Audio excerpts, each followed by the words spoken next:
Siguiendo los estudios de la escuela dominical que estamos haciendo, analizando al Dios verdadero que pocos conocen, hoy entramos en una nueva unidad en la cual vamos a estudiar al Espíritu Santo.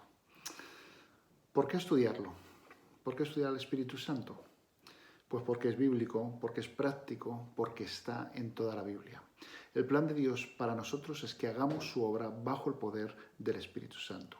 Jesús lo prometió y prometió que con la recepción del Espíritu Santo íbamos a recibir poder para testificar de él.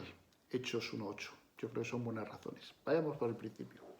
Creemos en un Dios trino, con tres personas, iguales en deidad y atributos. Decimos que el Espíritu Santo es la tercera persona de la Trinidad, pero eso no quiere decir que sea inferior. Dios es un Dios ordenado y las tres personas de la Trinidad tienen una relación perfecta. El Padre ha creado y tomó la iniciativa para crear, para redimir y salvarnos, y manda a su Hijo Jesucristo para que ejecute y haga realidad la salvación. Y tanto el Padre como el Hijo envían al Espíritu Santo para que aplique la obra de la salvación, de esa salvación en nuestros corazones. Esa es la función trinitaria de la salvación. Y ahí, como podéis ver, en esa salvación está también el Espíritu Santo indiscutiblemente implicado en ella. No hay normalmente problema en reconocer o en creer que el Espíritu Santo es Dios. El problema suele venir en identificarlo como que, al igual que el Padre, igual que el Hijo, es un ser personal y no que es una fuerza, sino que es un ser personal. De eso vamos a hablar. ¿Qué es el Espíritu Santo?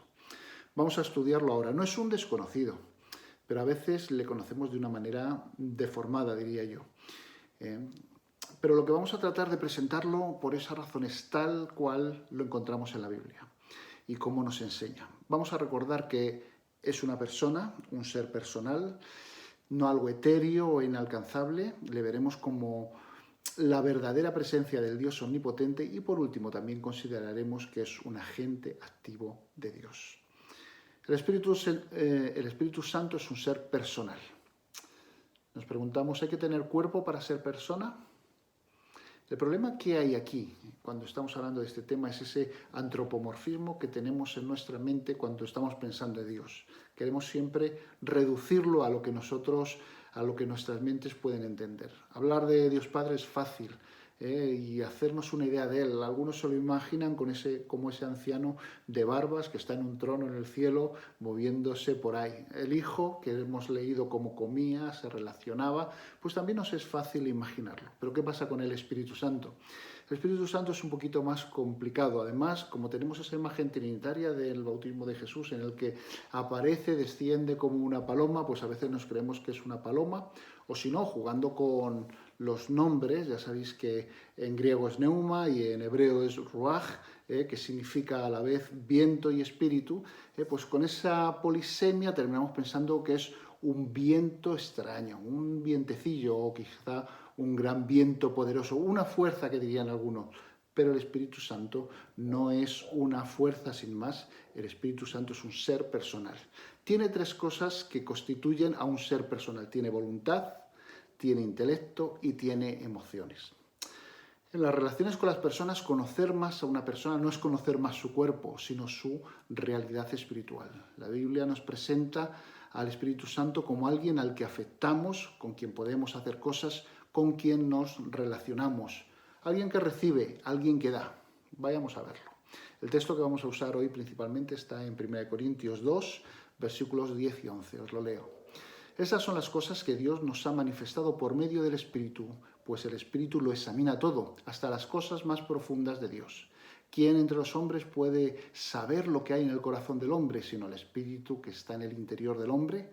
De la misma manera, solamente el Espíritu de Dios sabe lo que hay en Dios. Aquí le vemos como un maestro preocupado. Dice que lo examina todo, o en la Reina Valera lo escudriña, es decir, con intelecto. Es sabio, porque conoce, dice el texto, hasta las cosas más profundas. Es también, podríamos decir, el director de comunicación de Dios, porque dice que las ha manifestado, o como dice la Reina Valera, nos las revela. Tiene esa voluntad también de transmitirlas. El Espíritu Santo en Hechos es guía, es avisador. Es lo que podríamos llamar en otros entornos un director de operaciones. Dice el texto, les fue prohibido por el Espíritu Santo hablar la palabra en Asia. Intentaron ir a Bitinia, pero el Espíritu Santo no se lo permitió. Luego Pablo tiene una visión del macedonio y dice en el versículo 10 del texto de Hechos 16, cuando vio la visión, enseguida procuramos partir hacia Macedonia, dando por cierto que Dios nos llamaba para que les anunciáramos el Evangelio. Es decir, el Espíritu Santo les está dirigiendo cómo ir, cómo no ir, y se identifica claramente con la persona de Dios también. El Espíritu Santo también es un gran administrador. Dice en 1 Corintios 12:11, pero todas estas cosas las hace uno y el mismo Espíritu, repartiendo a cada uno en particular como Él quiere. Aquí podemos verle preocupado, siendo justo, repartiendo a cada uno lo que le corresponde, analizando lo que hay y sabiendo lo que hay que saber para poder repartirlo. El Espíritu Santo es receptor de nuestras acciones que en muchos casos le producen emociones. Sabemos que se le puede mentir. Hechos 5:3, conocemos ese episodio en que Ananías le engaña. Dice el texto, ¿por qué llenó Satanás tu corazón para que mintieras al Espíritu Santo? Sabemos que se le puede blasfemar. Mateo 12:31. Por tanto os digo, todo pecado y blasfemia será perdonado a los hombres, pero la blasfemia contra el Espíritu Santo no le será perdonada. Se le puede entristecer, Efesios 4:13, y no entristezcáis al Espíritu Santo de Dios, con el cual fuisteis sellados para el día de la redención. Se conmueve con nuestras actividades, Romanos 8, a partir del 26. El Espíritu nos ayuda en nuestra debilidad, pues qué hemos de pedir como conviene no lo sabemos, pero el Espíritu mismo intercede por nosotros. Pero el que escudriña los corazones sabe cuál es la intención del Espíritu, porque conforme a la voluntad de Dios intercede por los santos. Ama, dice el texto de Pablo en Romanos, a los romanos, dice, pero os ruego, hermanos, por nuestro Señor Jesucristo y por el amor del Espíritu, que me ayudéis orando por mí a Dios. Pero además nos habita, dice el texto, que mora, que vive en nosotros, en todos aquellos que reciben a Jesús. En 2 de Timoteo 1:14, guarda el buen depósito por el Espíritu Santo que mora en vosotros. El Espíritu Santo es Dios mismo. ¿Es lo mismo Dios que el Espíritu? Realmente desde el principio de la Biblia, en Génesis 1, ya vemos cómo se presenta al Espíritu Santo como el Espíritu de Dios en todos los textos, y hay una identificación clara entre el Espíritu Santo como Dios. Por eso los atributos de Dios son los mismos que tiene también el Espíritu Santo. En este texto vemos total identificación entre el Espíritu Santo y Dios. Son dos personas, están diferenciados, pero están totalmente identificados, como veremos en algunos de los textos, y así veremos los diferentes atributos que tiene. Por ejemplo, es omnipresente, Salmo 139:7, ¿a dónde me iré de tu espíritu y a dónde huiré de tu presencia? Y también es omnisciente, es decir, que todo lo sabe. Lo veíamos en 1 Corintios 2 antes. Nadie conoció las cosas de Dios sino el Espíritu de Dios. El Espíritu Santo es dador de vida. Recordamos ese texto cuando el ángel está respondiéndole a María y le dice, el Espíritu Santo vendrá sobre ti y él pondrá y el poder del Altísimo te cubrirá con su sombra, por lo cual también el santo ser que va a nacer será llamado Hijo de Dios. En los Hechos vemos la identificación con Dios y el Espíritu Santo. En el episodio de la mentira que hacíamos antes, alusión del texto de Ananías, en Hechos 5, Pedro le dijo a Ananías, lo leíamos antes, ¿por qué llenó Satanás tu corazón para que mintieras al Espíritu Santo? Y le dice, no has mentido a los hombres, sino a Dios. Clara y inequívoca identificación de las dos personas. La identificación es tanto con el Padre como con el Hijo. Y eso también lo vemos en Romanos 8. Pero vosotros no vivís según la carne, sino según el Espíritu. Si es que el Espíritu de Dios está en vosotros. Y si alguno no tiene el Espíritu de Cristo, no es de él. Pero si Cristo está con vosotros, el cuerpo en verdad está muerto a causa del pecado, pero el Espíritu vive a causa de la justicia. Otra característica o atributo es que es eterno. Hebreos 9 dice, cuánto más la sangre de Cristo, el cual mediante el Espíritu Eterno se ofreció a sí mismo sin mancha a Dios, limpiará vuestras conciencias de obras muertas para que sirváis al Dios vivo. El Espíritu Santo actúa hoy. ¿Qué diferencia hay de cómo actuaba antes? El Espíritu Santo es un gran agente activo, trabajando para los designios de Dios, tanto en la tierra como en los corazones. Ya le vimos en la creación, en Génesis 1, todo lo hizo Dios y es el Espíritu Santo el que lo realizó, el que estaba moviéndose sobre la materia prima, es el agente de la creación, pero también trabaja igual en nuestros corazones, en los de las personas. Leíamos antes en 1 Corintios 2:9 cómo es quien lo escudriña todo, cómo nos ha revelado todo y solo a través del Espíritu Santo es que podemos entenderla.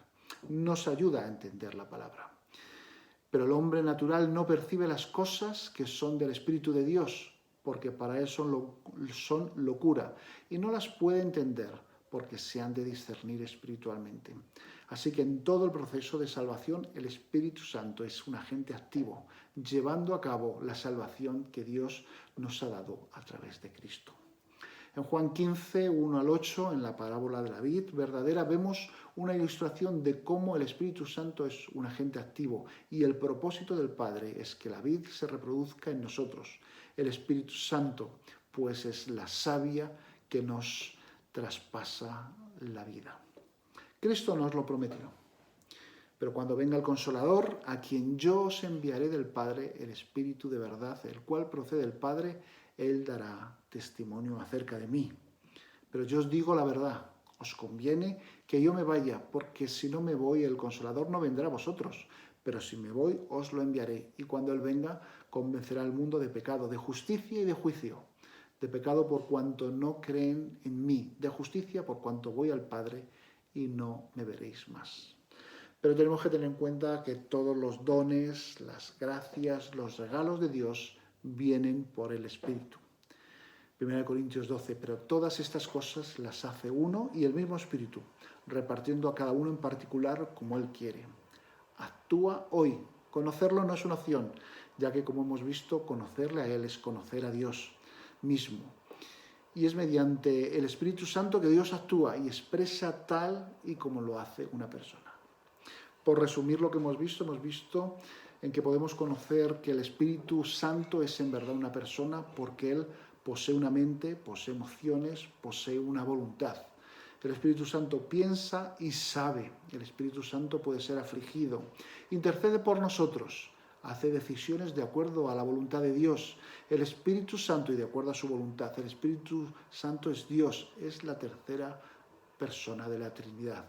Como Dios, el Espíritu Santo puede funcionar verdaderamente como consejero, tal y como prometió Jesús, que estábamos viendo antes en los textos. Como lo hemos visto, y con todo lo que hemos estado hablando hoy, ¿le conoces más?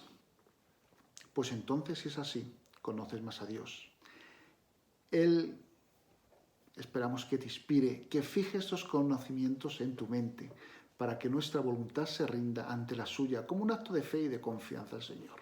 Acabamos con unas preguntas para que queden en nuestra cabeza y reflexionemos sobre esto que hemos estado viendo. ¿Eres un habitáculo del Espíritu Santo? ¿Mora en ti? ¿Desde cuándo pasa eso? ¿Qué haces para que ese Espíritu Santo que habita en ti esté cómodo? Piensa en ello y responde al Señor. Él te bendiga.